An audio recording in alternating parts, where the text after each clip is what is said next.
All right, hello and welcome to episode 14 of the Crackdown. Today we have one of the most highly requested guests here from Origen, Alphari. We went into a Reddit thread a couple weeks ago. They were saying you need to get Alphari on the show. I've actually talked to some people behind the scenes, and they say that you've got like the classic good like EU banter, toxic like humor.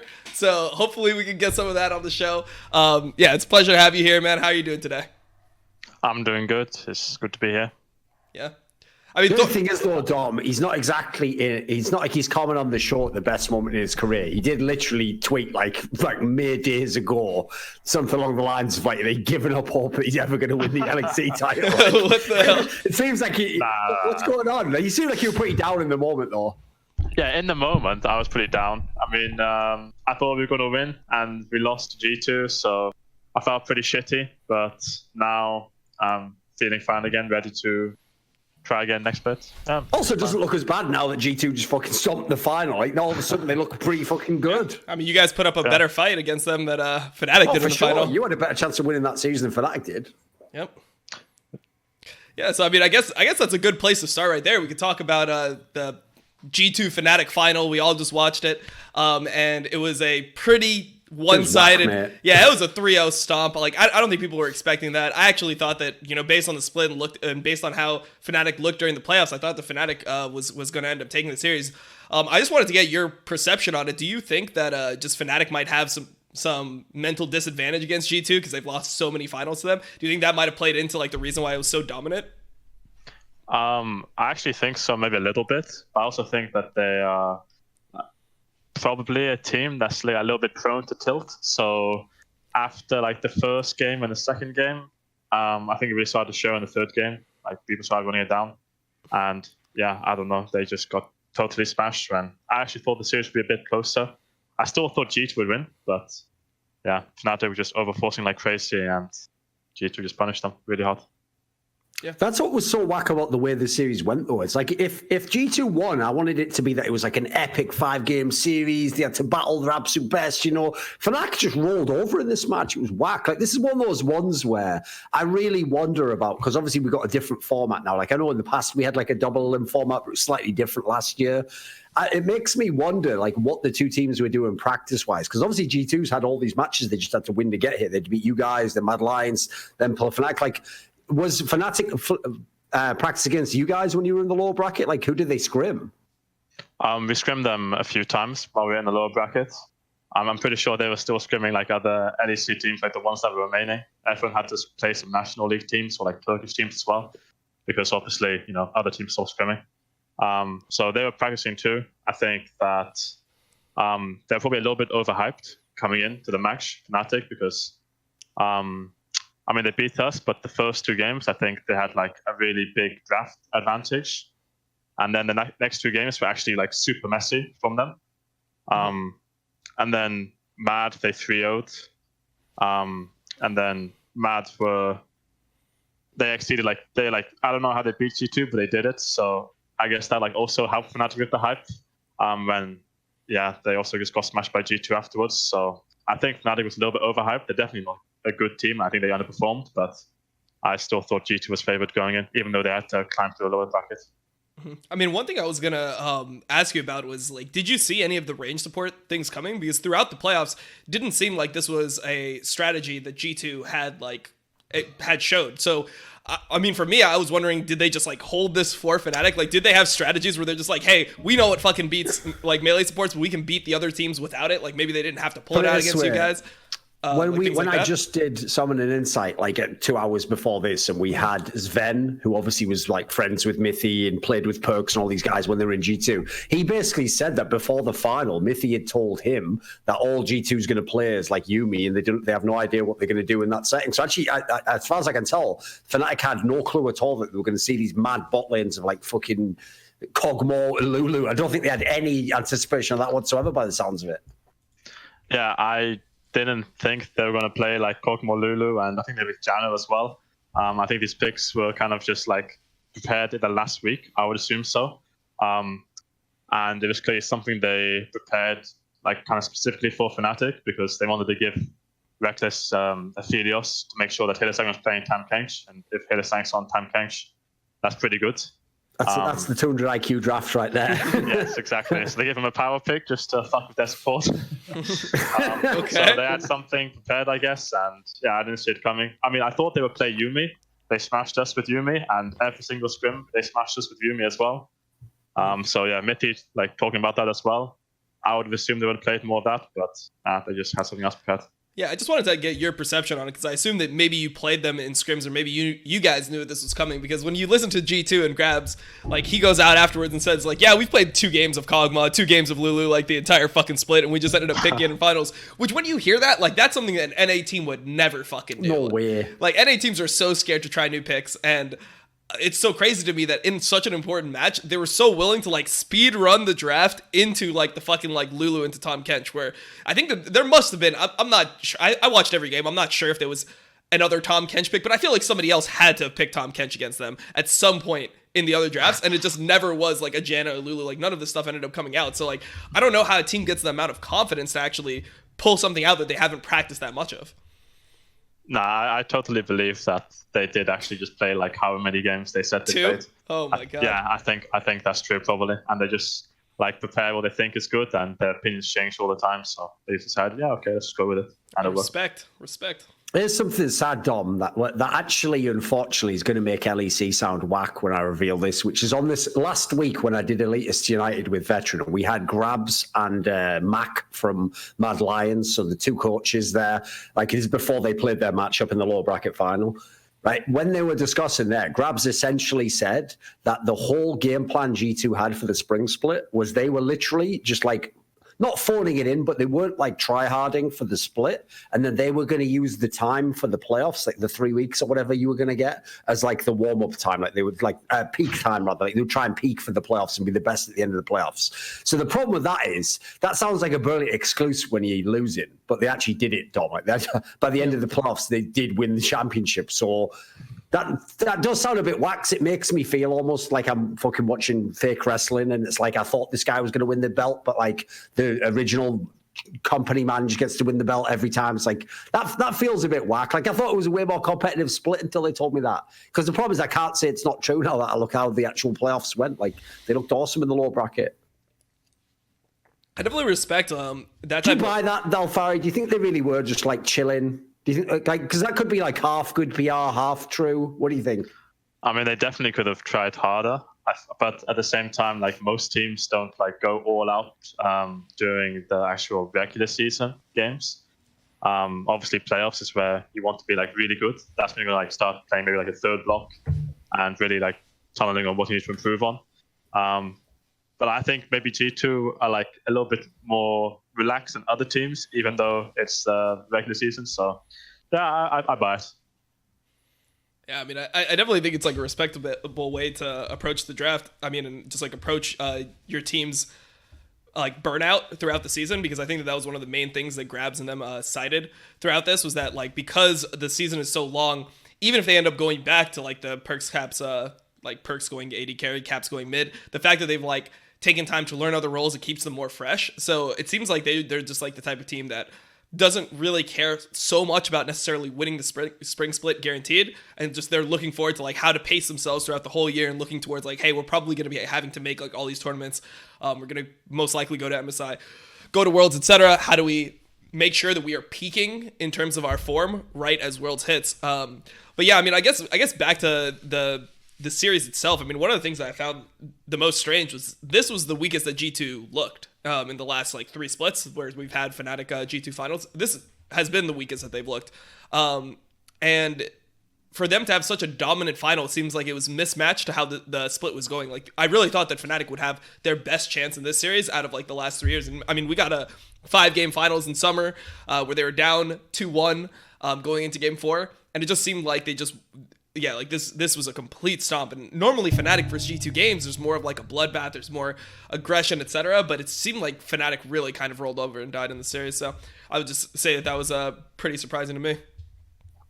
To jump topics a little bit, I mean, we could talk about your team, Origen. Obviously, there's a bunch of narratives coming into it. I'm sure you've seen like the Borigen memes where you guys were famous for playing extremely slow games, not active early games. But I mean, you guys won a lot of games. You guys were potential that you guys were one of the top seeds for most of the season, tied for first, and then ended up, I think, getting third going into playoffs. But like, how do you perceive your team? Do you think that it's kind of overplayed how slow you guys play, or do you guys feel like, you know, this is just the correct way to play the game? Or like, how did you guys arrive on like this more like slow, controlled style?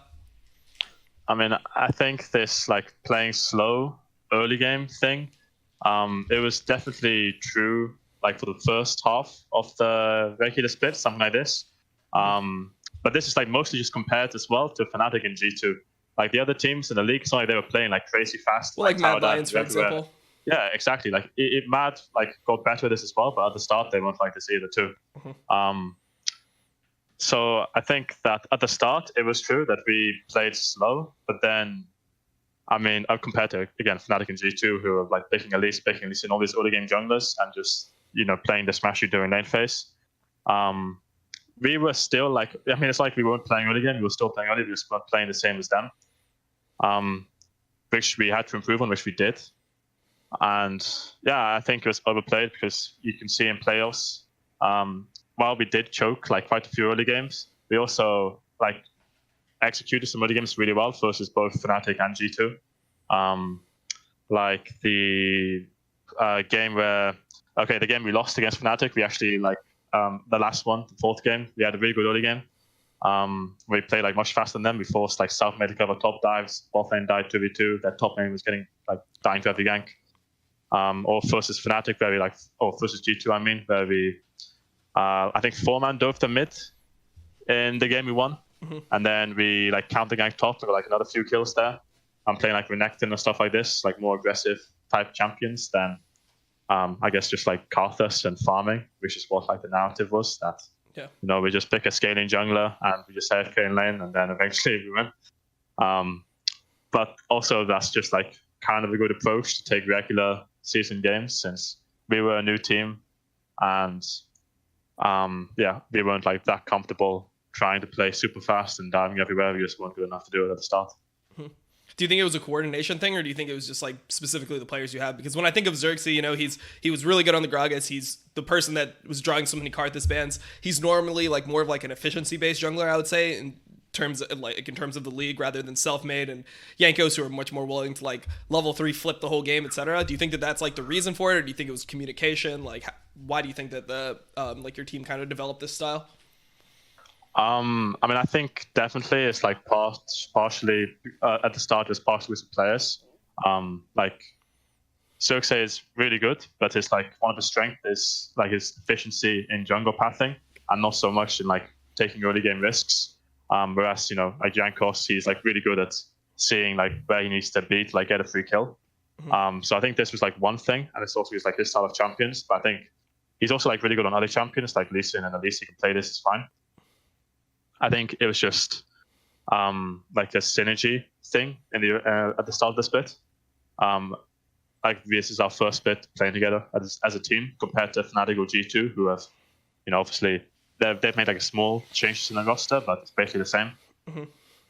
So we just needed to like get better at executing early game plays, because we were trying it in scrims. We were just inting. It was like 50-50 sometimes.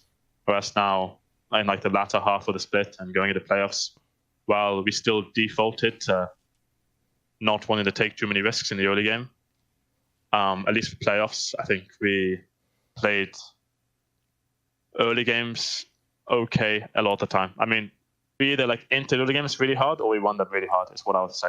So I think we kind of fixed it a little bit. The thing is, in that G2 series, I feel like it went completely opposite to the narrative. Like, you had all these leads in the game that then you were just throwing where, ironically, the OG of the meme would have just chilled and probably won the game. Yeah, I agree.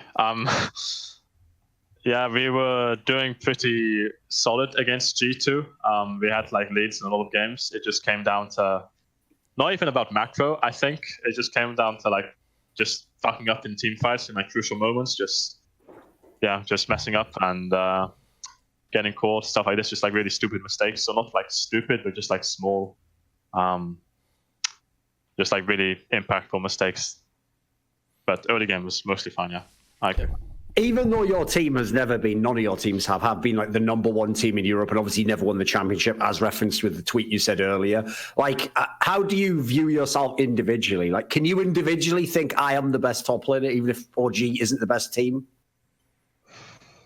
I think it's like it's maybe like too cocky of me to just say that without winning anything. I think that Wonder is really good, and Reaper also has like some like very clear strengths.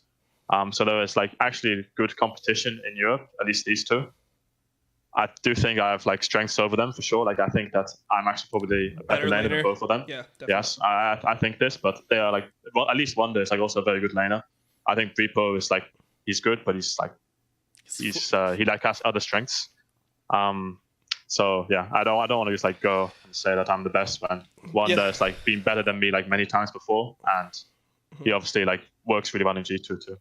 Yeah, I mean, just like for the record, I mean, I've been on Cast with the Veteran and LS, and most people weren't even talking about like Wonder throughout most of the split. Like up until this final series, I think he kind of flew under the radar with G2. Like in most people's tier list, they had you as the best, Bwipo as the second best top laner, at least in terms of just like pure like laning mechanics and like ability to just develop like CS leads on your own and like your manipulation of waves, etc.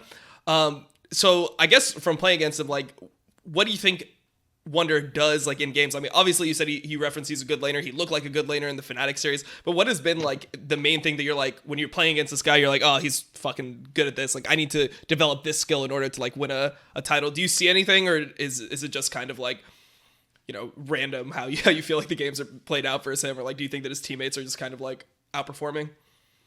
I mean, I guess like a lot of my respect for Wonder comes from actually last spring, where we just got destroyed in the final when I played against him. So I guess like one thing is just that he is like for sure like a top, like one of the best laners in Europe as well. And he is also like a top laner, which I feel like will have the balls to just pick whatever he thinks is good. So like in our series, for example, normally I would like blind pick Renekton versus them. Yeah. But like Wonder, I think is like the only top laner left in the playoffs that would like play like a ranged champion and like try to just, you know, shit on me actually, and play like maybe like Quinn or like an AD Nico or something like this that can actually bully Renekton really hard. I wouldn't like be scared of this from like Reaper or Rome or Finn or whatever, but there's actually like a consideration that Wonder, I think he has like the confidence to just play what he thinks is good.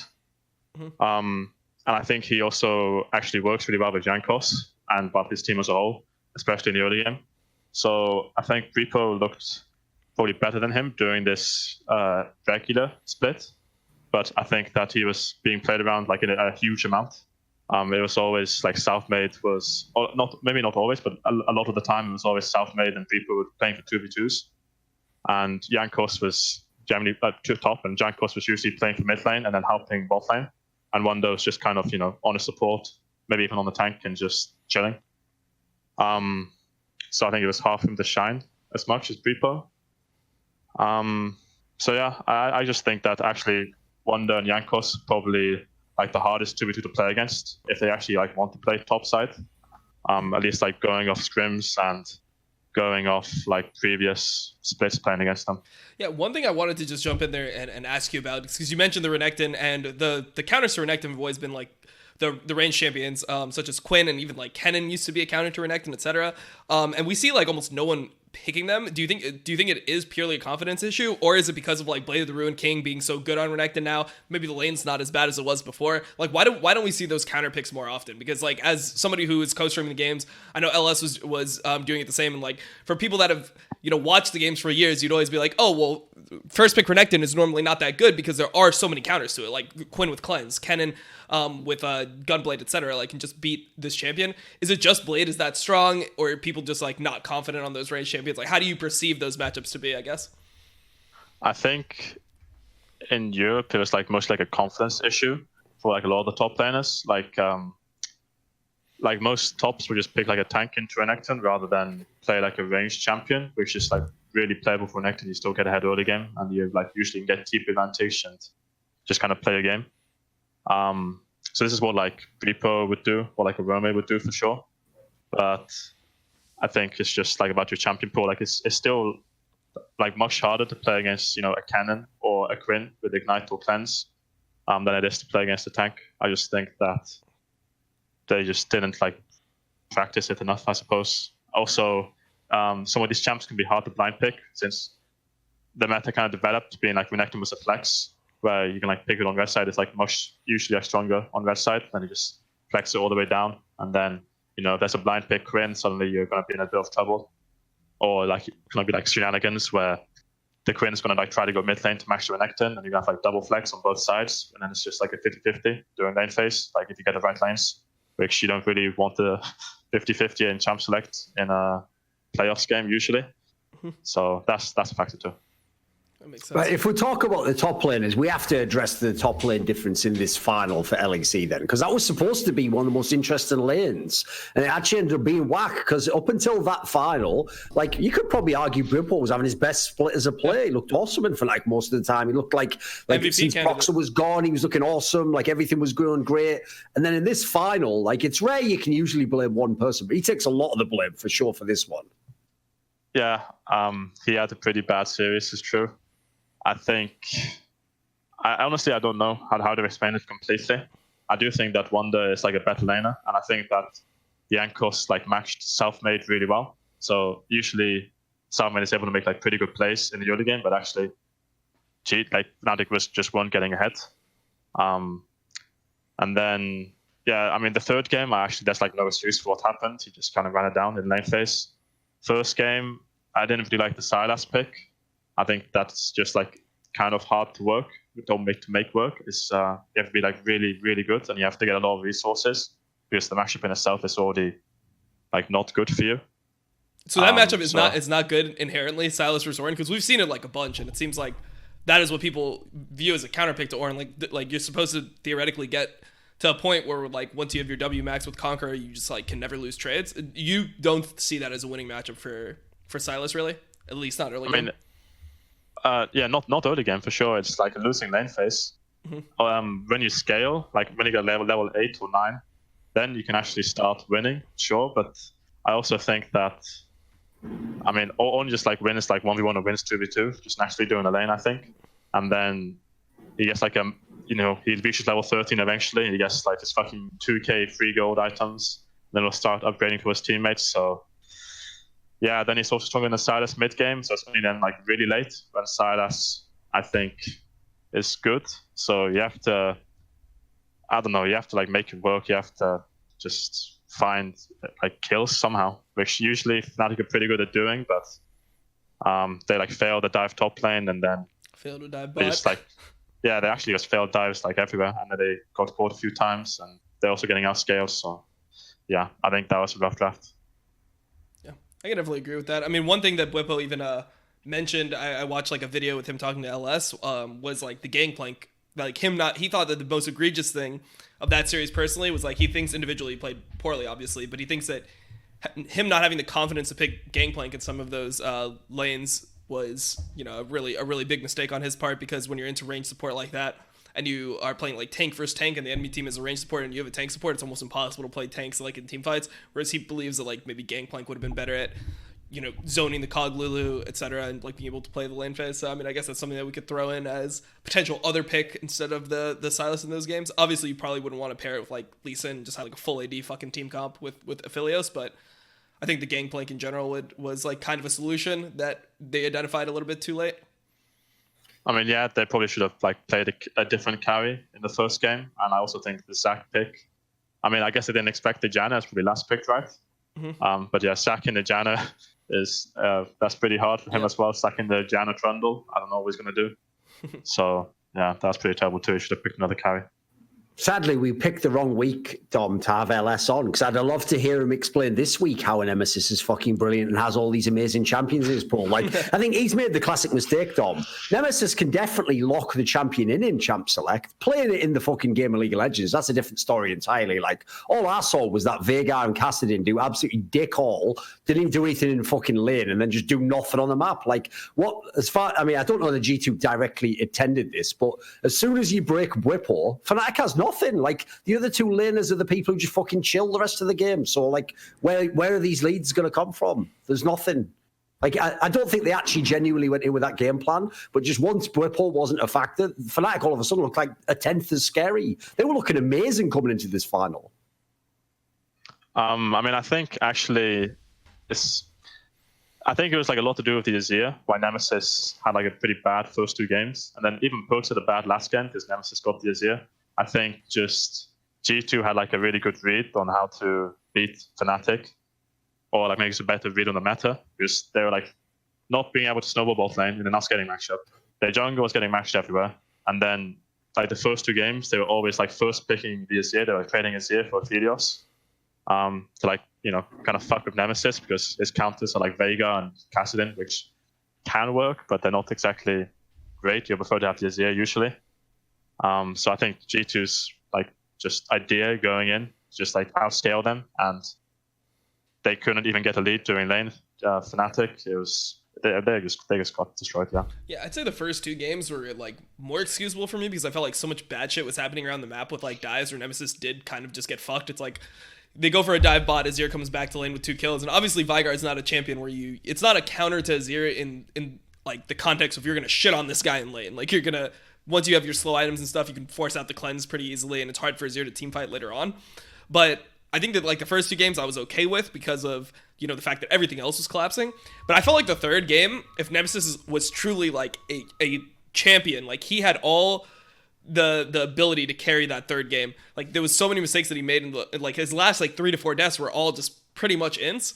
Whereas like when you're 5-0 on Azir and you have Death Cap, Leandries, etc. that early into the game, I feel like that is your game to carry that game, of course. Yeah, and the enemy team had a comp that's like really easy for Azir to play into, right? Like they didn't have things that were supposed to be able to get on the Azir. Like when you're playing into the Philios Corki, like I mean, I guess Origen can be a little bit annoying, but it's not the type of game where I would expect them to just be like, oh fuck, Azir can't play. Like it should be much harder for Azir to play into things like Kassadin and Veigar later on than the Azir. So when Azir had those leads, the fact that Nemesis wasn't able to carry the game, I was like, damn, he's good. He's just not like championship level yet. Because I feel like if you reverse the roles, right, and Perkz is in that game, and his team is down in the series, and he has that lead, like, Perkz is going to carry that game every fucking time. And maybe that's just because I'm a fucking huge Perkz fanboy, but it's just what I've seen from this guy is, like, when it matters, he's always clutch. Like, he doesn't, like, fuck up and throw important games. So, yeah, I mean, for me, I think that was, like, the game where I was like, oh, man, like, Nemesis is good. He's just not there yet, in my opinion. Yeah. I mean, he was a rookie last year. People have just overhyped him, in my opinion. He's a good player, of course. I mean, I guess since we're talking I'm just saying this, like, put it this way, imagine you were him. It's not like you could blame any of your teammates except in this one case, Whipple. Like, your teammates are pretty fucking good as well. Fnatic has one of the best rosters in the entire league. Like, I don't think anyone in this team should ever complain about their teammates. Like, you've got the teammates to win. If you're good enough, just go do it. Yeah, I'd agree with that. Since we're talking about mid laners, I mean, one person that we've been pretty critical on, like on this podcast of is NukeDuck. So NukeDuck, every time that we talk about this guy to like EU pros, they're like, nah, this guy is fucking insane. He's got the champion Ocean, can play any champion in the game, like insane laner, etc. And like, to me, I just don't see like where the strength comes from. I'm sure that you're going to defend your boy here, right? Because he's on your team. You know, Upset said the same thing. So, like, what are we missing about NukeDuck? Like, I mean, Alphari also gets to play the Whipple simulator. He has to make shit happen in the first 15 minutes while he watches his mid lane and just scale into, like, the 30-minute game. Like, I'll be there if you need me, like, 20 minutes later, like, just on a fucking Azir or something. So, yeah, what is it like in your team? Because it does seem like, I mean, to be fair, you've had a lot of mid laners that weren't exactly, like, the guys who just dominate the fucking early game, like Power of Evil, Senkox, you know, you played with a lot of these guys. So, how would you describe NukeDuck? Where does he fit into all this? So I'm going to defend him, but not just because he's my teammate. I actually do think he's just like really fucking good, like genuinely. So we're talking about his like early game not being that explosive, and I agree. Sometimes this is like true that he does scale quite a bit. I also think that this is kind of to do with like the junglers and like the just how we play early games, some games, which is, I mean, going into playoffs, it was a lot like focused around like helping bot lane. And then during the split, our early game was just like really bad most of the time, like I already said. Or not really bad, we just didn't want to play like fast. Just wasn't the best, yeah. Yeah. and I think that he definitely can play to like impact the map more. Although I do think that probably like roaming is like something that he's like not super comfortable with. But I think that he's like not like a super demanding player during lane phase. He's like, if he's not like call his But is that good? Like, I feel like when you have a mid laner on your team, you want your mid laner to be like, come to my fucking lane now, push out this wave, let's get vision, let's go dive together, or something like that. I feel like your mid lane needs to be like a very like communicative, like vocally dominant player. Or do you not agree? I mean, he is vocal. I'm not saying he doesn't communicate, but he doesn't like demand things. So, for example, like Upset, who I play with, he can be incredibly demanding to Xerxes in a lot of games.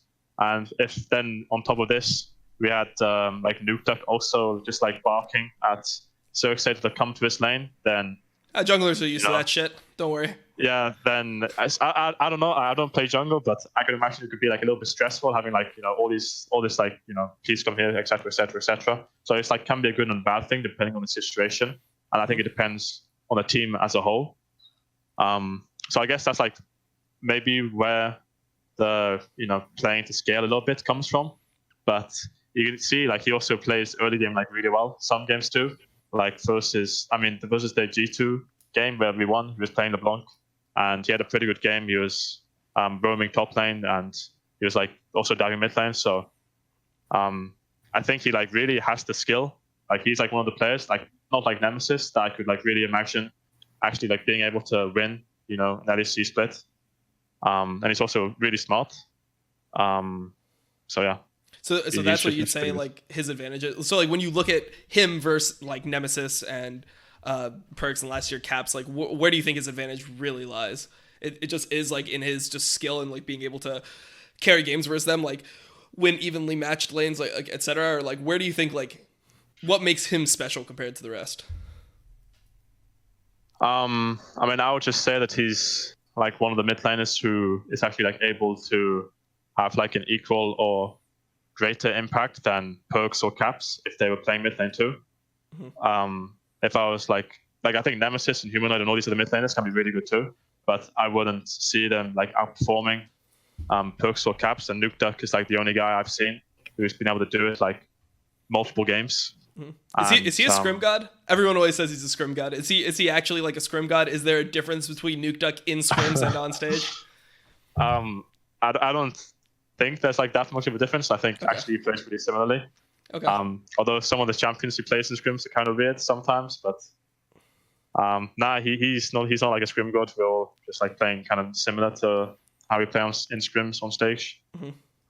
So yeah, I just think that he can actually like match Caps and Perks who have traditionally been like really just like above everyone else by quite a bit.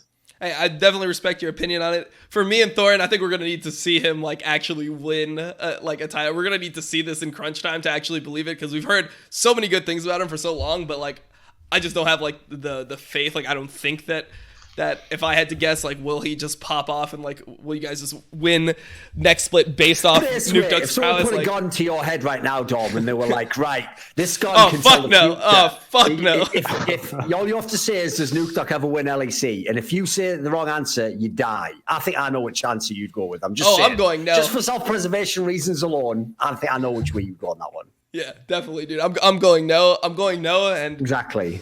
Hopefully they at least tell me if I was right or wrong before they pull the trigger. So, at least I can go into the next life knowing that NukeDuck actually performed. I've told people in the past, I used to be a big fan of NukeDuck. I thought he was a really good player. The problem is, though, for me, he never took that extra step to becoming like one of the true all-time greats. So he's one of those players where, to use the old American sports joke, he might not be in the Hall of Fame, he'd just be in the Hall of really very good.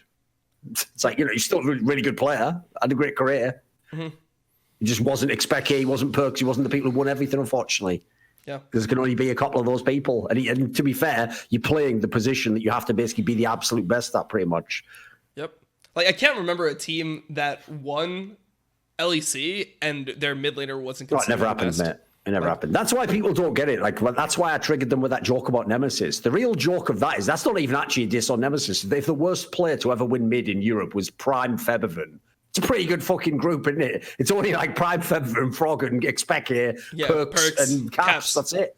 That's it in the entire history of the league. So my point was you have to be amazing to win the thing. So it's not about if you're just good.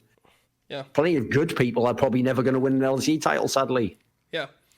Since we're on players that, like, you know, we've heard different things about, the other player I want to ask you about is Arome, because I feel like this guy is tank only. I have no confidence on this guy in carries. I think he's, like, generally the worst part of Mad Lions. I've been pretty vocal about that.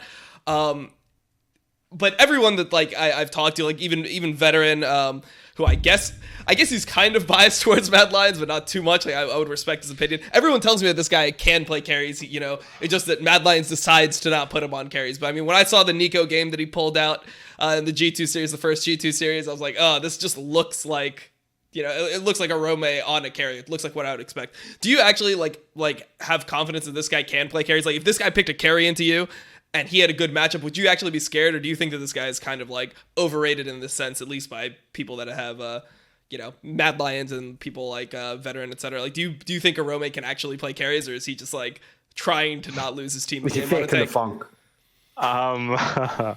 Okay, well, I don't think Arome is a very good laner. I'll just say that. He's like fine. I think he's had like a pretty good split, but I think that he probably can play carries. Like, I think his like mid-late game is like not bad, like as a whole. Like with Matt, they play like pretty fine with him. I just think that it would be probably difficult to have like a good early game if he was on a carry versus like a good top laner. It would probably like get abused a little bit. That's what I would expect. Although Shadow is like actually surprisingly pretty good. Yep. So there's like the chance that they just like win a 2v2, which, you know, they probably wouldn't normally, but there's a chance that they actually can like, you know, win these 2v2s. And make it work, but I wouldn't expect them to be able to like get a lead out again. Yeah, I don't know, because like there's other people in the league that I look at, and obviously Cabo Shard has been looking like iffy. I mean, it's so hard to judge somebody like Cabo when he's on a team like Vitality. I mean, they're just so fucking bad that at some point you're just gonna look bad too if you're on a 1-17 team. But it's like when I look at people like Cabo and IWDominate, like I can't really, like I don't truly believe that Arome is a better player than these guys. Oh, it's no way. Come on. Yeah, so like, I like, do you think that Mad Lions would like have an upgrade there if they potentially grab somebody like IWDominate? I mean, I don't know contract details. I could make the counter argument just at the moment, like just for right now, not in the future. Right now, I think it might have even helped them that Arome is just obviously the weak side player, because if you look at the rest of their team, it actually solved the problem I think some teams that have too many good players have, which is which lane do we play through and how do we play the game? And it's like you decide in week to week. It actually can help to some degree if it's just streamlined. Yeah. Like it was obvious if they win their games, kha'zix going to have to get his picks and be the best player in the team fight. Humanoid's going to have good lane matchups. Like this just made the game obvious. It's true. So this is Origen's problem. I think it probably helped. Yeah, it is in a way though, Dom. I think no joke. Like last year, for example, I think that's one of the problems Origen probably had. Like you could, in theory, have played any way you wanted to in the game, and as a result, it ended up being a clusterfuck.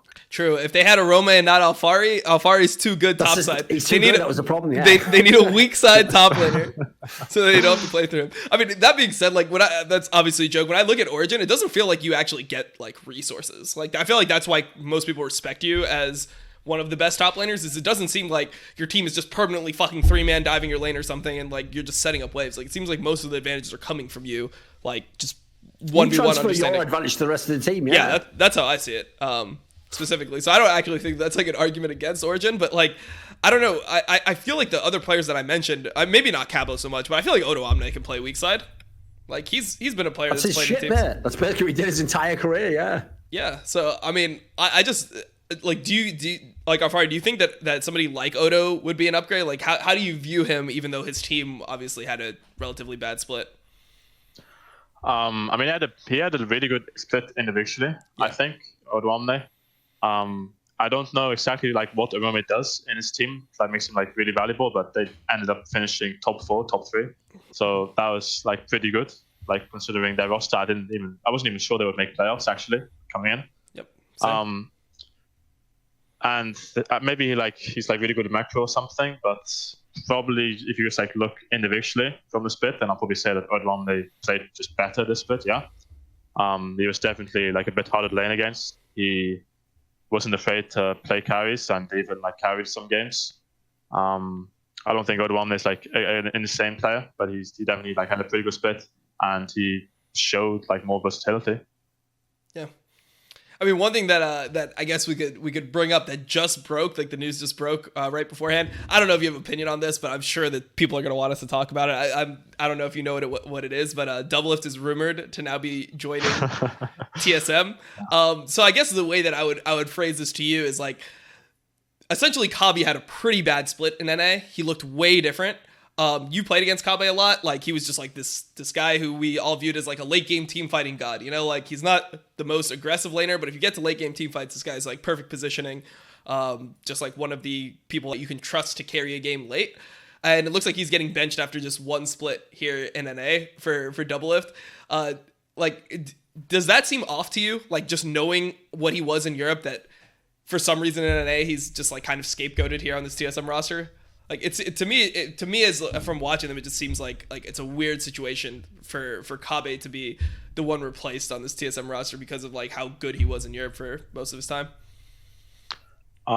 It's definitely weird to hear, although I didn't watch like many TSM games. Yeah. No, that's good Kobbe for you. Is, that's a benefit. But he didn't miss Kobbe, much. Yeah, Kobbe is like he's always been like the same player where he doesn't really like win lane, but you like look at his team fighting, he's always doing good, and he always has like these really high KDAs and like doing good stats. So you assume he's like really good, and I actually think he is pretty good. At least in Europe, he was playing pretty well. I don't know, maybe he is like just gone to shit now. He's gone to an A. It happens. 70 ping, man, it'll get you. Just yeah. So maybe TSM is like needed more aggression in the early game. See, that's not even like, so I've watched all the TSM games, and what you're saying theoretically does make sense, but the weirdest part about Kobbe is that he was just bad in team fights this year. Like, he actually was not able to perform in team fights. So like, he was unable to like Xayah ult in timely fashions. Like, his flashes were relatively bad. It just seemed like he was just getting murdered every team fight, which is so Their weird. team in general was pretty bad at team fighting, though, to be fair. Like, if they were better, they'd just won the league, probably, mate. They had so many leads in those games. Yeah. I mean, that's like what's so strange about it is I just don't know how a player can be so good in EU, which is like better competition, generally like better understanding of flanking, etc. And then in NA, like, his team fighting just looked pretty whack. I mean, it's similar to how Sven looked in TSM. I don't know what it is about playing on TSM, but every AD carry just looks like there's no way that they can possibly survive a team fight. So, like, I mean, if I had to guess, the shot calling looked shit on TSM as well. Like, that's why I think all the leads were just Ardok pops off and ganks, and then people just follow up on the gank. That's it. That's all they had in TSM, mate. Yeah, BB. Carrying games. Yeah, basically. Him and Bjergsen have to just carry the game once the ganks happen. Yeah. I don't know. It's just a weird situation. I mean, like, do you like, you definitely, I guess the question that I'm asking here is like, you think Kobbe still has like a place in Europe on like one of the teams? Do you think anyone could use a player like Kobbe coming back? Because I mean, he did go to Worlds last year. Yeah, definitely. I think he would still be like one of the top 80 carries, maybe not like top 4. Because now like there's kha'zix and there's like more rookies. So I guess it would be harder for him to find a team now. But he was like definitely one of the best AD carries while he was in Europe. I don't see like a reason why, you know, once split in NA, he can't just come back and be good again. Look at Vivian, you know, he kind of looked like he was washed up in NA, in all honesty. And then he came back, and now he had like a really good split, and people were even saying he came back and he inted for a year, but then then he looked like he's good again. So, you know, we'll give him credit. So I mean, if Vivian is bounced back, I'm sure Kobbe. I didn't see how bad his split was, but I have confidence that he can play well again.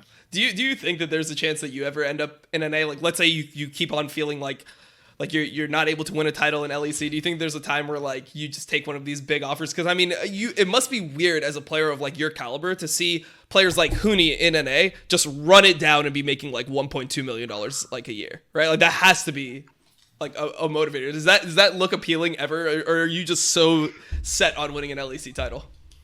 I mean, that Huni comparison does make NA suddenly seem pretty appealing, but at the same time, I would still really like to win an LEC title.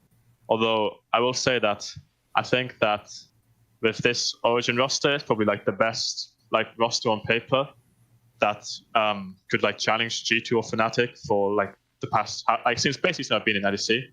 I think this is the best roster that could challenge them. So I'm not sure, like, if this roster can't actually succeed and like beat G2 or Fnatic, then I honestly don't see like a team being able to do it unless they just decide to just like chill even harder during spring split, then they just suddenly like forget to turn it on for playoffs, and then they just lose a spring split, but they'll still come back and win summer. So I think now is the time where a team other than G2 and Fnatic can actually win. Like even Mad, I think like no one could have seen like Shadow, kha'zix, and kha'zix playing this well. So they also have some potential, although I do believe that we are better and that we have better players. So I think if someone's going to upset G2 or Fnatic, it will be us, and it has to be this year. But if not, then... All right, so he's coming next year. We heard it here first on the Crack Down. Alphari NA 2021. Perfect. I mean, assuming that Corona doesn't take us all out, That CLG Alphari 2020. Oh my god. Nah, you don't want to go to CLG here, man. Like you would need to find like 100 Thieves angle. One of those teams that just has insane money, but just like doesn't actually think about building like a cohesive roster. Because the problem with CLG is just cheap. Like they're cheap and they're bad. Here's the thing, Dom. They've been looking for years for that upgrade for Impact. Alphari could be better than Impact. Definitely. He doesn't have the same level of experience internationally, but whatever. You have to get it. You have to play the tournaments to get that experience. Yeah, and especially with, pretty good. Especially with the way that TL is going, like assuming that it is tactical that ends up replacing Doublelift, I think that they'd be more willing to play around like a carry topside player. Yeah, why not? As opposed to Impact, who essentially for the last 2 years has just been Doublelift's bitch, where he's just farming top lane the entire game. By the way, that's also the one angle I do sort of agree with removing Doublelift. I don't in terms of like he's obviously better than tactical. Now, if I had to say who will be better in 1 year, I would pick Doublelift. But I will say the big problem I do think Doublelift had in Team Liquid was even when he would have splits or like a few weeks where he wasn't playing that well, it did look like they still had to play around him entirely the whole time, which is like that is bullshit if you're not going to be the best player. Yeah, you can't just be a good player and have everyone play around you. Well, that's the thing is like when I look at TL in that circumstance, like I don't necessarily think that might be a good. I don't think that it was like, oh, TL, the only way they can win is playing around Doublelift. It just feels like that is what he brings to your team. No, they shouldn't have to do that. Yeah, it's just that's who Doublelift is. Yeah, he's just stuck in his ways, I would go opposite to you, honestly. If I were to say who's going to be better in a year, I would actually say Tactical over Doublelift. Like I think Tactical is a real like NA talent. I mean, this is some guy who is like. He's completely cracked in solo queue. Like, you see this guy, and everyone thinks he's just a monster. I mean, he's rank 1 right now. He's been rank 1 for the majority of the season. He has a Smurf that's like, rank 8 or something. And when it comes down to just, like, raw mechanics, it's like, this kid's got it. I mean, I think that just generally the way I see the game is the people that are putting in more time now are just going to be better. Like, I have no problem saying that a rookie could potentially be better than a veteran a year. Like, I don't really value the experience that much when I'm evaluating. I mean, it would be pure banter, bearing in mind Tactical was on TSM's academy team. If he then did become better than Doublelift and then played for Team Liquid, I'm with you on that, Dom. I like the storyline. I'm liking where this is one's headed already. Hey, I'll go out there. The amount of egg on their face, then it'd be mental, wouldn't it? It's what it is. I mean, I've seen, like, I guess the thing that makes me confident like this is just I want to believe in NA rookies because I see it all the fucking time in EU. It seems like EU is so good about, like, cultivating talent. Like, I didn't know, like, I don't watch regional leagues in Europe, right? I watch some EU Masters, but not enough to actually know what the fuck's going on in terms of, like, their talent. I didn't know who the fuck kha'zix or Shadow were last year. And now when I evaluate them, I'm like, oh, those are, like, probably top 3 AD carry and jungler in the league, So... I have no problem saying that, like, you can improve fast if you're actually, like, young, hungry, and, like, have the talent right there. I do also think that's another reason why it's going to be so hard for anyone to actually beat G2 and Fnatic. It's like, I don't care what anyone says. They have hands down the best junglers in the entire fucking LEC, probably the entire West. Let's just be real. Like, those junglers are just the shit. So it's like, unless you get lucky, like Mad Lions did with Shadow, just, like, being way better than expectations, where are you supposed to even find a jungler that's as good as them? Like, those junglers can do everything. I mean, where did they find Selfmade, man? Selfmade wasn't there 2 years ago, right? Like 2 years ago, he wasn't in the LEC. He was playing in the Spanish league. I don't know how fucking good the Spanish league is, but I know that they won the league with him and Nemesis. I never really like see that as it means something, but basically when you watch like people like Veteran, etc., that actually look at these leagues frequently, it seems like they're pretty in tune with like how good these teams will actually be. I mean, Veteran called Mad Lions being like definitely a playoff teams and potentially a team that could be one of the best teams in LEC. Sure. I thought that Mad Lions, like when you hear that roster change, it just sounds like a massive downgrade, Like you trade Xerxes for Shadow. I don't know who the Shadow guy is. Kobbe is off to NA, and then you get kha'zix. Like I know these players are good in national leagues, but I don't know like I couldn't see them performing this well. So I'm just gonna be like a shill for fucking NA talent. I mean, I said Johnson was gonna be really good before the split. He ended up being pretty good. Like I don't think that our talent is that fucking low here. I think it's just like the organizations are not willing to take risks on NA talent. It seems like the GMs, and we had this conversation on FaceCheck, it seems like the GMs just care about having big name people in their organization. They do. They just go with the safe option basically every time, whereas that's the difference. As you say, Mad Lions literally kept one player, and even he was a rookie last year. So, like, actually, that's a pretty ballsy rebuild. Like, they did. Like, remember, Mad Lions could have just gone with people who were traditional names. Or they could have had Freeze as their AD carry. They could have had fucking Amazing as the jungler. You know, you could have gone with a bunch of recycled names. Not even bad players. Players who could be in LEC. The difference is you wouldn't have then had a contender if you'd have put all those old names in one team. Yep. What's your opinion, Alphari? Do you believe in rookie talent in EU? Like, how? Like, obviously, you said you didn't think Mad Lions would potentially even make playoffs before the season. Like, do rookies, generally speaking, like exceed your expectations? Yeah, definitely. Definitely, like, just the split, there's Mad Lions, there's also Misfits with Razork and Danik, who have also looked like probably the two best players on Misfits, I guess, sure. Living. So all these rookies, I'm always surprised because I never like think these rookies going to be that good, and then they always like come in and do really well. Like last year there was Humanoid as well, who I also didn't think was going to be that good, and he's like now like really fucking good. Larson. So yeah, Larson too. I don't know. EU just always pumps out rookies, I guess, like every year, and there's always seems to be like at least like 2 or 3 that just like end up just taking like the spot of like a top tier player. Yeah. I mean, I guess since we've been talking about rookies in LEC, the one person that we haven't really talked about on your team is obviously Destiny. He received a ton of criticism. I know he's not technically a rookie because he played in OCE, but let me tell you, as someone that's played on their ladder before and played in OCE, all those players coming to major regions, that's a rookie split, because playing in that region is the equivalent of, it's less than playing in NA Academy, and NA Academy is fucking bad. So, where do you think like Destiny is, or like in your perception, why didn't you guys potentially go for an EU rookie talent over an OCE player? Because I mean, you guys normally in Europe, no one uses imports anyway. So going for an import of an OCE player was just a crazy move to us. I mean, it was a crazy move to me too. I didn't know who Destiny was at all.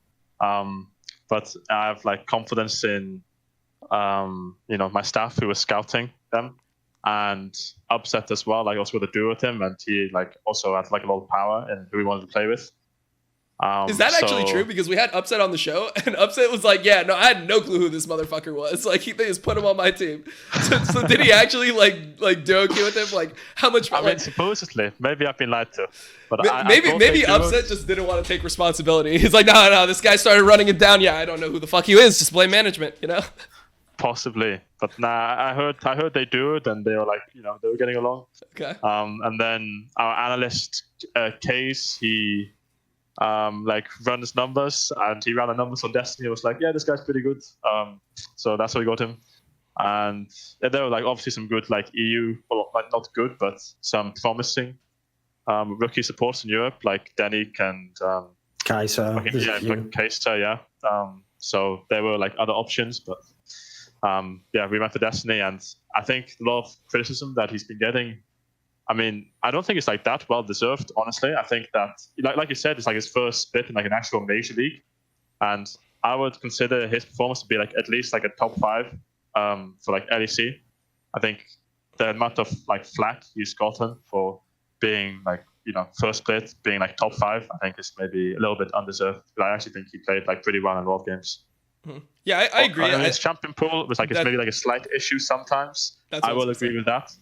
But yeah, I mean, that's like once. That's I can agree with that. But he's still played pretty good, I think. Because I was gonna just mention him being a Nautilus one trick, but I guess you kind of touched on it there. I guess that was the issue I had. And then also, like, I guess he just has a lot of isolated deaths. But when we're just looking in, you don't really understand like how these teams work. Like, it could just be a flaw of you guys being able to like dual ward synergy between jungle and support. It doesn't necessarily have to mean that Destiny is just has no clue where he should be on the map at all times. But yeah, okay. I mean, at least we got your perception on it. I mean, Alphari at this point, we've got to just blame him if Origen doesn't win next split, because he says NukeDuck is good, Destiny's at least top 5. Like, they got all the fucking players, right? So I'm saying everyone has issues, but like NukeDuck, I think he is like a top 2 mid in Europe. I think Destiny is top 5.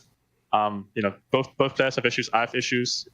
But yeah, I think we should also win next split as well. So I'm fine facing and like hyping up all my teammates, because if we don't win, then then you just blame the thing, you blame me, you just blame everyone else. Respectable. That's something like went fucking wrong. Sure. So one person you mentioned there was Kaze, and I know Kaze a little bit. He used to work for TL and did a lot of scouting there.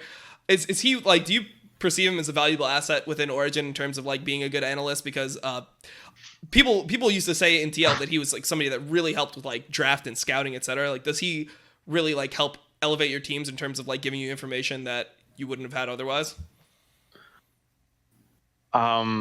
Yeah, it's hard to like say exactly like how much he benefits the team, because he's the like only like real analyst I've worked with, and it's definitely like helpful what he does. We basically like just like gives us like a lot of information on enemy teams and what they're gonna do, and we kind of like prepare like certain plays against them, just like I guess analytical stuff. I think it does help, but yeah, I don't know. It helps. Yeah, I think he's good. Yeah, good, interesting. I remember when he left TL, there was because apparently there was like a controversy was the main reason why he left TL. It wasn't necessarily like I don't know the background. I'm not going to get into that shit because I don't want to talk about shit I don't know. But essentially, when he left TL, they viewed him as a valuable asset, and it wasn't because he was like a bad analyst or anything. It had to deal with some type of internal conflict. So I just wanted to get your opinion really quickly on him. Yeah, I mean, there's a bunch of things we could talk about. We've talked about a lot of like players individually.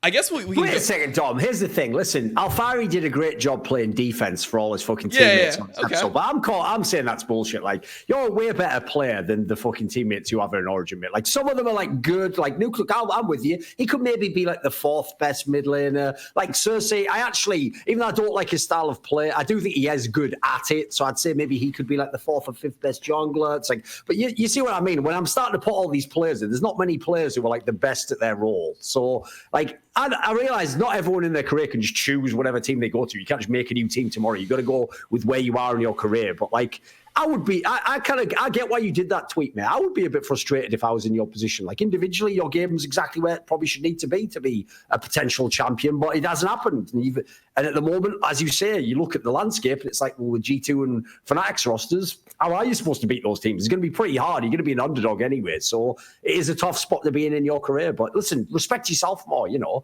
Don't just be like, oh, but, you know, I have my problems too. Like, what? Having not good enough teammates? Yeah. That's your main problem. Your main flaw, Alphari, is not having good enough teammates. Just get better at that if you can. Jesus Christ. I mean, I don't know. Like when I just look at Origen play, I mean, the two players that I think could be the best in their roles would be Alphari and Upset, right? Like that's where the obvious ones, yeah. That's like where the strength of the team should come from.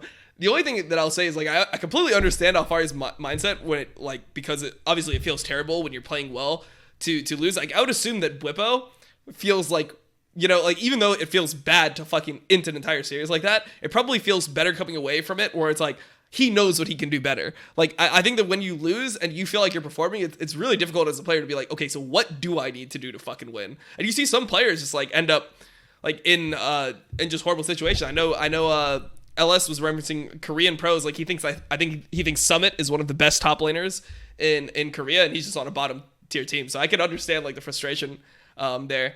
So I guess the question would be like, so what do you perceive as like the thing you need to work on? Or do you just believe it's like team problems and like you just need to like have more experience like scrimming with your team and like you guys will just improve naturally because you have a relatively new team, new jungler, new support, etc. Like the team issues? Yeah, like what, like when you evaluate yourself as a player, like how do you go into the next split? Be like, I need to be even better next split. How does Alphari get better in summer than he was in spring? Or is it just what Thorin said, where you just need better teammates? Like that could be an option too. I mean, I don't think there's like, I haven't thought about this like a whole amount. I know like issues that I had in both Fnatic and G2 series. So I can start with Fnatic. So in Fnatic, I think I already said I think the first 2 games our drafts just were not good. We had like 3 losing lanes basically in like most games, and we were scaling. I mean, it's still winnable. Like second game we could have won. We just like fucked up like with a team fight. I mean, we do this. Before you continue your point, let me just like ask you a quick question on that. When you're looking at those drafts, like how do you perceive that you guys got outdrafted there? Like, do you like obviously like I know like what champions you had were bad, but like do you think it's like a player issue, like people not being comfortable playing champions that could be potentially bad? Like, are you guys picking too much for lanes? Like, how did those draft issues arise? I think we just had like a poor reading on what would work for Fnatic. Like our drafts were like good based on scrims, and then we go on stage and we're like, oh well, not on stage. We go to the office and we play online, and we play first game and we're like, okay. So we picked Ornn and Trundle mid lane versus Gragas Yasuo. That doesn't really work. We have no mid pressure. They have fucking counter pick top lane. Okay, it doesn't work either. We have no top pressure, and then they have monster OP bot lane. Okay, well. I mean, we had picks we wanted. We thought like Ornn was high pro. We thought GP was high pro than it was. We thought Trundle was a good pick as well. But I mean, it's still, yeah. We just had like all these like wrong pros. We also didn't know about the Zillion, like Senna, like tech. So I think it was just us having wrong pros and not just like taking like the best information possible from scrims. So that really like messed up the first two games. And this is also like when I'm saying like it's like my mistake because I had like I just blinded GP in game 1, I think. I'm not sure what we last picked. We would have last picked top and counter picked instead. But I thought GP would be like fine to take here. So this is like one of my issues, like knowing better about draft, I guess. Although usually I do it pretty well. And then versus G2, there was like a few times I died in lane. I think the last game I died in lane to like a lane swap. And then game 1 I also died to like a random gank that I shouldn't have died to. So these are like other mistakes that I'm clearly making. So I'm like pretty critical of myself. I know that I played like a pretty good split, and I think that I'm like laning better than like a lot of top laners. But there's like clearly things that I can do better. And like when I like lost this series versus G2 or Fnatic, I'm not like straight away thinking, fuck, what am my team doing? I'm like thinking, I should have done this instead and stuff like this. It's a good mindset. So I'm not like the perfect player by any means, and my teammates, they have flaws too, but like I said, they're all like pretty good. And yeah, I just think that if there is going to be a roster that can actually beat G2 or Fnatic, it should be us. Maybe we won't beat them. Maybe like it just can't be done. But this is just what I believe. Mm-hmm. And so when your mistakes are like, because pretty much you cited like multiple different things, like you're making mistakes, like small mistakes, but they're like just different, like of different natures, because there's players that have very consistent like bad ideas about like how to play weak side, etc. When you have such like varied mistakes like that, is it just like you're just going into it well like I guess I just have to like fucking practice more and the next split it'll be different, or like how exactly do you attack like that type of issue when it's like multiple small different mistakes of different natures compared to like if you're making consistent mistake? Like how do you try to improve on that? Or is this just something that it's like you just have to try, like and see what works? I think you just have to play better, unless it's like something that's like consistent. You just have to play better. Yeah. Do you ever watch other players like with the pro view? Do you ever try and like scout your opponents that you're going to play? Because I figured for top lane it could be pretty useful, right? Well, some of the I think pro view is down for like most of the second part of the split, but so the question still stands. I mean, like, did you ever do it before though? I would figure that if, like for like top lane where it can be so much about lane, I could figure it would be pretty useful. Yeah, no, I did this for like maybe like an hour before I would play like most of my games on stage. So I would like look at what the enemy top laner does for like the first few levels, because usually where they stand in lane level 1 or like how late they come to lane can actually like influence the matchup a lot. Like if he's contesting like the first push, if he's like walking the lane early, or if he's like just doing something weird. So I always like try to scout this and see if there's something I can use level 1 or like in like the early levels. And this is like basically the extent of what I watch on Pro View. I'm not gonna like go mid late game and like rush their team fight. Okay. Like this. Just the details. Are you someone, by the way, who actually thinks, because I always wonder about this, like back in the day when, in theory, we were supposed to believe Koreans were better than every single position in the game, the only role that everyone gave even a chance to be as good as Koreans was EU mid laners, right? And part of that's because they always had like amazing laning, they were always sick of team fights, obviously every fucking team was built around them, right? When you actually watch the best Asian top laners, like the Shy, obviously fucking maybe Keen if you're watching LCK at all, are these guys, do the top Korean top laners, do they actually stand out above everyone else in the world? I mean, it's difficult for me to say because I've never played like scrimmed against either of these guys or played against them competitively. But like definitely watching them, it's looks like so different to anything that I've like played against usually. Like the Shy, he's like doing the same thing every game, just picking like a lane bully, and his team is always pathing top. You always know what's going to happen, and it like seems to nearly always work. So this looks like really scary, and you don't really see this happening in Europe. But it's just like there's just a team like hard playing for top, just picking whatever the fuck they want top lane. Like he has like 10 different AD carries he'll play, and just like purely playing for lane, while his bot lane just like absorbs it. And then it's like Keen, Summit, there's like other good top lanes like Nuguri. It's really interesting as well because this guy he runs it down so often, but he's always like carrying as well. He has some genius to him, that player, because I agree with you. He's definitely not like the god laner, but sometimes his map movements are just fucking like, what's this guy doing? He has some really clever moments, I think. I mean, Nuguri reminds me of Hillesang actually, because he has no fear of just like running it down and just like trying to make the right play, and then maybe he dies, maybe he doesn't. And if he doesn't die, well, then he wins. And if he dies, he still like is useful. So he's pretty interesting to watch, and there's not like the same like type of interesting players to watch generally, I would say, in like NA or Europe. Yeah, no, I respect that type of play style though. Personally, though, when I see Hilly play, a lot of people like to shit on Hilly, right? As soon as when Fnatic loses one of those games and he's playing like split push Trundle with the fasting Senna, and he's just running it down a lane going 0-8, most people are like, this guy is fucking trolling, like fucking kick him, like people hate that. I personally still think Hilly is really fucking insane. Like it's really hard for me to say that anyone, like even players like Kaiser that people think are really good, I still would prioritize like Hilly under Mickey X as like being. Put it this way, we do this in Counter-Strike where obviously we have a scoreboard and you can see how many kills people have got, and like we basically call certain kills impact kills as opposed to other kills, because it's not about like whether like you can have an amazing scoreboard stat but maybe you did almost nothing to actually win the game, whereas there's a player that, depending on what game we're talking about, like Hillesang's a great example. Yeah, there'll definitely be games Hillesang loses the whole game for you, but here's the other thing, he will win you games other like most other players would never even go for the game-winning play in. So to me, like, you want players like that, but you only want like one or two max in the team. I even think Bwipo's a great example of the same thing.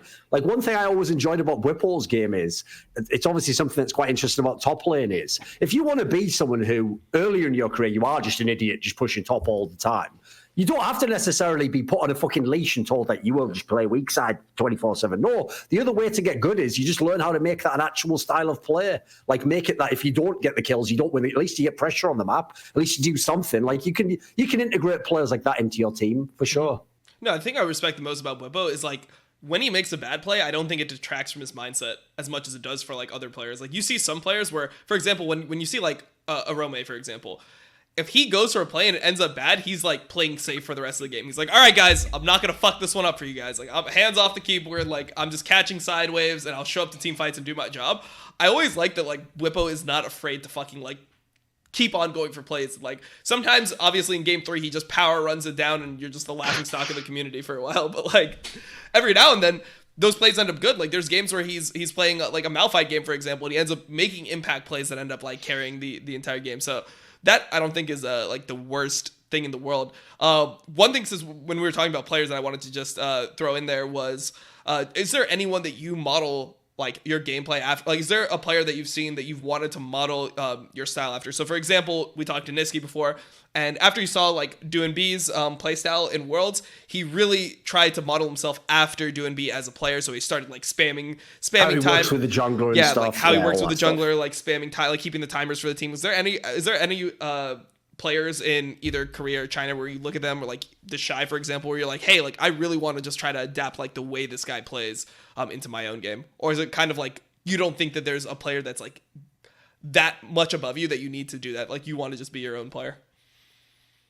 No, there's not like any player that I look at specifically and try to emulate. I like see a lot of good things from players and I try to like understand why they do things and like why it works. Like the Shy is an example where he's like constantly playing AD carries and they're constantly passing top.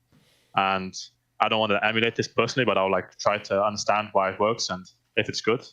But I don't like just try to copy another top, try to like have like a unique style, or not a unique style, have like a shared style I just try to like learn from other top laners. So the Shy, like learning how to play like strong side and learning how to just like shit on enemy laners and have your jungle just like camp you is obviously something you can learn from that. Like playing against Wonder and Yankos last year in spring, like learning how to play like 2v2 was like one thing that I got better at. Yeah, it's just things. By the way, along those lines, since you said that like quite provocative statement that this is the lineup right now in OG that's like the best lineup you've played in, the one that has the best chance to beat Fnatic and G2, right? Last year, especially in the spring, where obviously you guys were in the finals, like one of the reasons I'm interested to know the difference between this year's team and last year's team is like a lot of people won't know Cold that well. He wasn't that famous a player. He kind of always went on the radar and obviously changed his name, which doesn't help. But from the things I've heard from behind the scenes, obviously everyone knows Mithy has like a very, very high status among pro players in terms of game knowledge and how the game can be played and shot calling. I heard very similar things about Cold as well. So if you had the two of them in a team at the same time, like what was it like to play with these guys? Sounds like a pretty good, almost what we'd call like a brain trust. Like these are two pretty smart players. I mean, they're both pretty smart, it's true, but they're also like both kind of lacking in mechanics. So this makes it like really hard to compete with, you know, Yankos and Mickey, who are both really smart, but Sure. also mechanically like insane. I definitely learned a lot playing with Mithy, and while Cold was kind of smart, I wouldn't say he was like standout. I actually think that like NukeDuck taught me like a lot. Like him and Mithy were probably like the two most vocal people on the team, in like especially in board review, just trying to like hammer down like macro and teach like me and Patrick like how to play the game better, because we were both like 19 at the time, and while we played in the LEC before, we weren't like veterans or like super smart. So yeah, I think that was interesting, but I definitely don't love them. So you're only 20 now? Yeah. That was you went to Worlds pretty young, didn't you? Wouldn't that make you were like 17 or something when you went to Worlds? Yeah, I was 17. That's so Fair crazy. I just assumed that you were older just based off I even thought that. Yeah, just based off how long you've been playing. Since we brought up the topic of Origen, like Origen from last year, what was the reason that you guys that you think the team fell off so hard? Because obviously you went to finals and then the next year you didn't, or the next split you didn't even make playoffs. Like why did that like huge fall off happen? Honestly, I wish I like knew entirely. I think. Okay, so people just started performing badly. I would say Cold was like one of the main people. He had some issues for sure. Yeah, so Cold was like not performing too hot. I think off lane, like there were like some games where we were like not performing too hot there either. Maybe like mid lane as well. I guess myself as well sometimes. So like everyone had like individual problems, and I think that people just like started to like lose like confidence really fast, or like some people at least. I mean, Mithy retired after that, so it must have been over for him. Cold also disappeared, and yeah, there was like a lot of heated like discussions between some of the players, and people just got demotivated and I guess stopped believing in what we could accomplish and like believing that we could make it to Worlds. And people just didn't want to play with each other anymore, I think. Happens.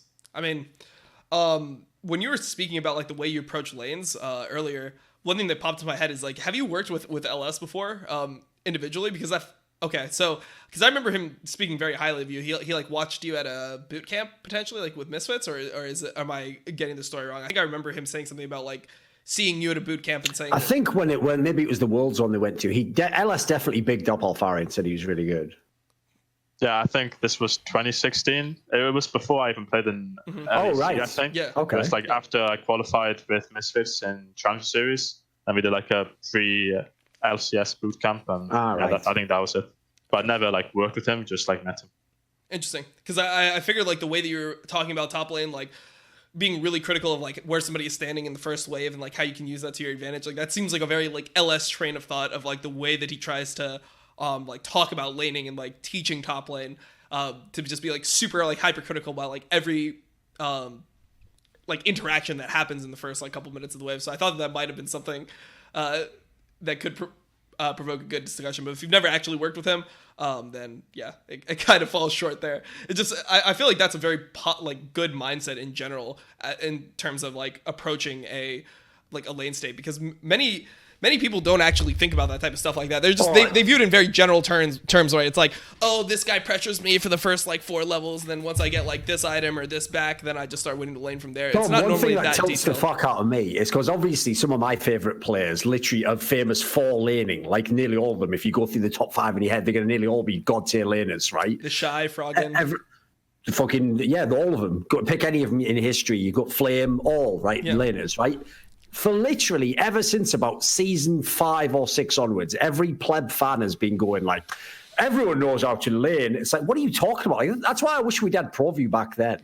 It's like, dude, if you go and watch these people like the Shy, like he's saying here, even if you know what he's going to do, he still fucking does it. No one can stop the guy. Like, it's obvious that everyone cannot lane to the same degree. Alphari himself has made a whole career of being amazing in lanes that aren't even supposed to be the winning matchup. Like, if it was that easy, if everyone just played lanes on autopilot, the game would look nothing like it does right now. There's definitely still a skill to that. And it's like, to me, it is a craft. Like, if you ever talk to the people, and that's why I know some of these players I was referencing are really good. If you ask them why they do things, that's it, Dom. They don't just say, what do you mean? I was just having a good game. No, they know exactly what they did to their opponent. Like, I drew him in on this, and he wasn't using like the W properly. Or what, you know, they can break down exactly what the person was doing wrong in the pattern. Because the key term you have to understand in laning in the modern day is the term conditioning. It's how you set your opponent up to think what you're going to do next that you then don't do, or you get an edge in some way later on, like 1 minute into the lane. So, like, I think that area is so misunderstood by fans, but it's also because it's so nuanced. Like, you basically have to have a top pro. You have to have a pro view game of another top pro, and they have to explain it to you. Like, it's just going to be too complicated if you just play the game for fun to know what they're doing. That's actually giving them these edges. So before, I mean, Alphari himself said here he's watching people's pro views before he plays his matches. He's one of the best laners in the world. That's exactly what I was going to ask. It's like, before ProView, like, how, like, what was your, like, did you watch your own replays? Like, how did you determine like how to be such like a good laner? Or is it just natural from just playing a lot? I suppose it's a bit natural as well, because I just play a lot, but I also like think about what matchups. I usually, when I go on stage, I usually have like a pretty good idea of what I'm going to like play and what the enemy is going to play. So I usually like know what matchup I'm going to be playing. So I have an idea, like a pretty good idea of like every top lane I play against and what kind of picks he plays, and I know like what I'm going to counter or what I'm going to blind and what he's going to counter with. So I kind of have like an idea of what's going to be the matchup before I even go into game, so I can think about this. And then I can also, I mean, before ProView, I would like just go on YouTube and like look at the minimap, where there's like where they're starting level 1 instead. This basically does the same thing, so I can kind of see like how aggressive they're playing level 1, because a lot of the lane is decided from just, I mean, level 1, yeah.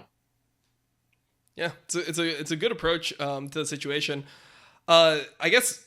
Is there anyone who is in Europe right now that you just identify as like, oh, this guy's actually a top tier laner and no one really talks about him? Because everyone really just talks about you, Bwipo, and Wonder as like the best 3. There's no one else really close. Like, is there anyone else that has like this type of like prowess where you can feel them contesting like the first wave, the level 1, all that type of stuff? Who's good in that one area? Who are we picking? Like, obviously, there's a whole bunch of people you could go from. Finn, Alphari. There's a whole bunch of names. Regional players. Any. Yeah. Who comes to mind? Who's good at laner?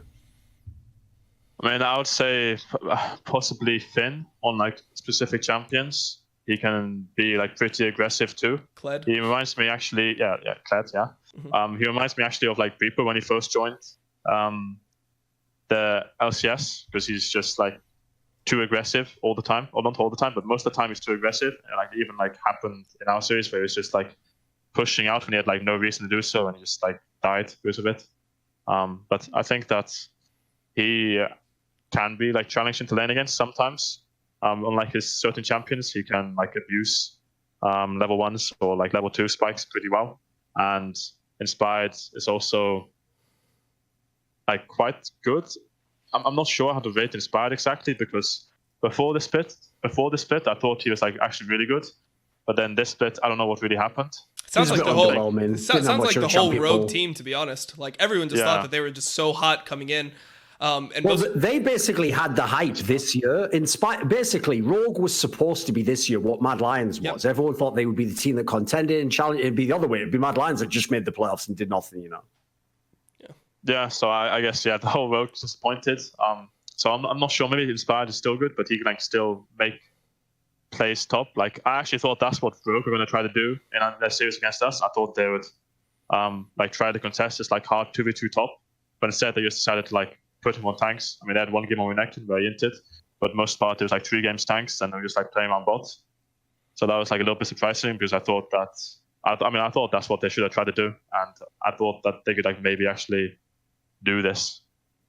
Yeah, I mean, I just when I look at Rogue, it just seems so confusing that the players didn't take any steps forward in terms of like their abilities to like actually develop as a team. Like they still seemed like they were making like the same types of like rookie mistakes that you'd like assume that they shore up. So I don't even know how to like really rate them coming into the next split. Like it just seems like they're a team that, you know, might have missed their mark. Like if they didn't improve from where they were last split, it's so hard for me to like say like, will this team actually improve going forward? Like I just don't know how you can be high on them. Like Mad Lions, for example, it would be the same thing as if Mad Lions ended up like 5th next split.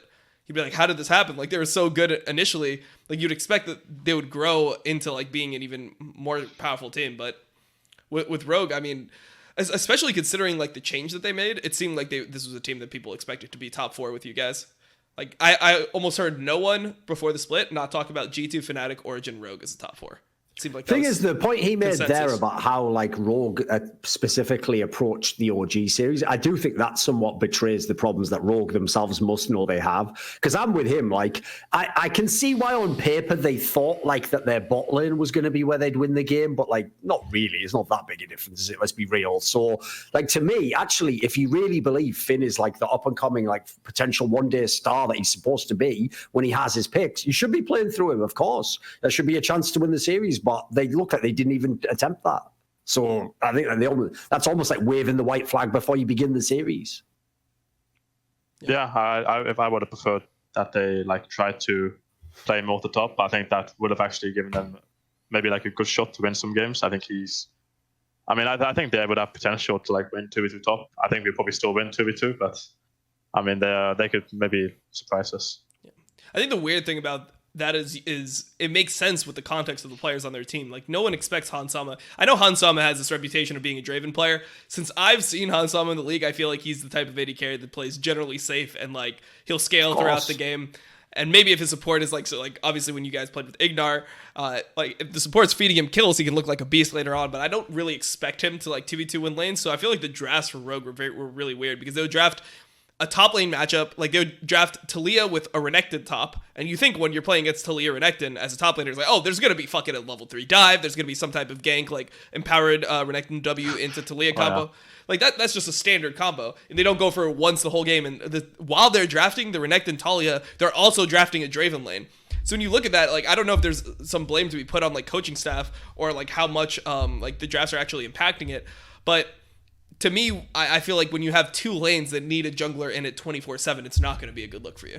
Like, that just seems. I mean, this game, I remember what you're talking about. It was versus Misfits. Yes. It's not like Renekton needs resources. You can play around it, but he's also like pretty safe and just like naturally getting a lead or requiring like enemy jungler to shut him down. This game, they just like into dove bot lane level 2, and the game was insta over. Yep. But I do agree that probably their coaching staff like must have fucked up somehow because it did feel like Rogue didn't really improve throughout the whole split. Well, I don't even know who their coaching staff is. I know it's like Freddy is their coach on paper, right?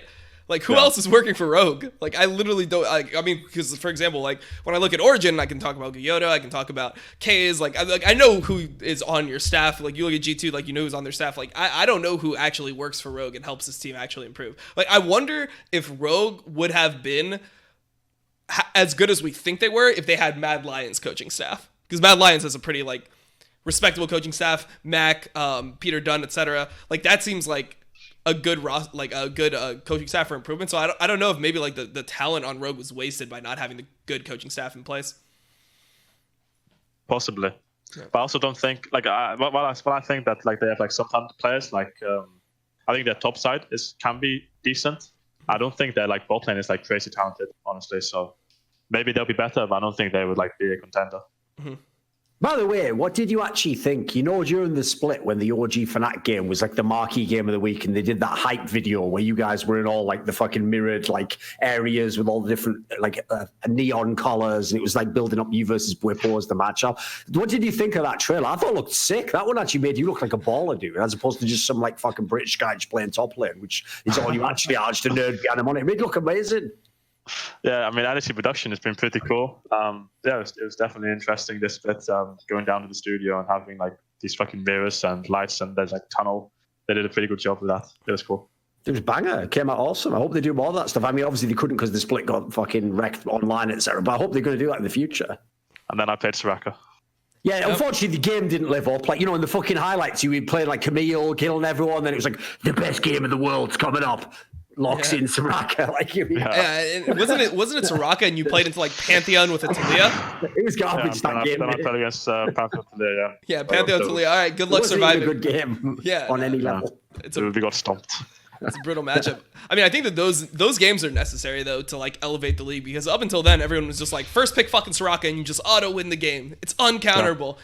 And then somebody picks out like Pantheon Talia. It's like, wait, you're playing a support top like with kind of low base stats that can just get one shot at any point by this combo. So, you know, I at least took something away from that game, and I assume that you guys after playing that game was like, yeah, maybe Soraka top is like not the best blind pick. Is it? Exactly, yeah. So I mean, I guess we're an hour and a half in. This is normally where we open it up to you. Like, we've talked about a lot of things that we found interesting during the show. Is there anything that you wanted to talk about that you haven't got like the opportunity on this show? Like anything that came into your mind, like where it's like, oh, listen, we like missed this. Listen, he always does it to offer the guest, but you have to realize, like, I'm already getting the vibe here, Dom, that Alphari is the kind of person who just doesn't talk about anything to anyone. So I don't know if he's going to volunteer any topics on this one, mate. He's probably got family members who've still been waiting to talk to him for years at this point. So I don't know if he's going to volunteer anything at the end here. Let's see. I haven't got any subject that comes to mind, no, actually. Okay. So, well, hopefully that means we've done our job. Thorin, do you have anything else, or you have a pretty good job? Yeah. I already gave him the pep talk about, you know, basically get a better agent. So or GM, whatever. We gave him that. Oh man, I don't know if we can title the video that like, should Alphari leave Origen? He plays like the whole next split. Like, I don't know if that's the conversation that we want to spark here, but yeah, no, it was nice having you on. You, like I said, you were really requested. A lot of people wanted to hear your thoughts on like specifically laning and stuff. Knowing that you are considered the best laning top laner in Europe. So I enjoyed having you on the show. Good luck in the next split. Hopefully we do get a third team to contest Fnatic and G2. It'd be nice to see another team in the finals, because honestly, I believe like at this point, Fnatic versus G2, since they've lost so hard, I don't know if this team can ever mentally beat G2. Maybe you guys would have a better chance next time. But yeah, it was a pleasure having you on the show. Hope everyone in the chat enjoyed it, and I will see you guys next week for another episode of the Crackdown. Thanks for being here. Oh, go GG. Peace, man. Peace. See ya.